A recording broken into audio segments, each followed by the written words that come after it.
இன்னைக்கு நம்ம எல்லாரும் விமென்கான ஃபினான்ஷியல் ஃப்ரீடம் பத்தி நிறைய பேசுறோம். நிறைய பேர் வந்து அதை அடைஞ்சிட்டாங்கன்னு நம்புறோம். Welcome to day 23. Financial freedom, financial independence அப்படிங்கறத விட நம்ம எல்லாருக்கும் ஃபினான்ஷியல் லிட்ரஸி இருக்கா அப்படின்னு நம்ம என்னைக்காவது யோசிச்சிருக்கோம். ஏன்னா ஓரளவுக்கு இன்னைக்கு நிறைய பேர் ஒர்க் பண்ண ஆரம்பிச்சிருக்கோம். ஓரளவுக்கு நமக்கான ஒரு ஓன் மணியை வந்து ஏர்ன் பண்ண ஆரம்பிச்சிருக்கோம். ஆனா எவ்வளவு பேர் வந்து நம்ம ஏர்ன் பண்ற மணியை நம்மளே ஹேண்டில் பண்றோம்?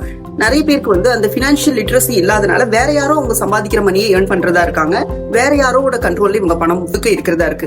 சம்டைம்ஸ் வந்து நமக்கு கரெக்டா தெரியுதா நம்மளோட பணத்தை எப்படி மேனேஜ் பண்ணணும், நம்மளோட பணத்தை எப்படி இன்வெஸ்ட் பண்ணணும், நம்மளுக்கு டெப்ஸ் இருந்தா அதை எப்படி ஹேண்டில் பண்ணணும். சம்டைம்ஸ் நிறைய பணம் நம்ம கிட்ட இருக்கும்போது தேவையில்லையோ நிறைய பொருட்களை வாங்கி குவிக்கிறத வந்து நம்ம வழக்கமா வச்சிருக்கோம். சோ இதெல்லாம் அவசியமா?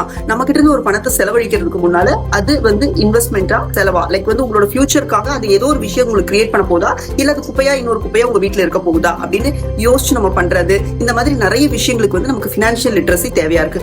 சோ இன்னைக்கே வந்து டி ஹாவேக்கரோட ஒரு புக் இருக்கு. அதோட லிங்க் வேணுங்கிறவங்க கமெண்ட்ல சொல்லுங்க. நான் அதோட லிங்க் வந்து உங்களுக்கு டிஎம் பண்றேன். சோ எப்படி உங்களோட ஃபினான்ஸை பிளான் பண்ணணுங்கிறத நீங்க அதுல இருந்து தெரிஞ்சுக்கலாம். கமெண்ட் பண்ணுங்க.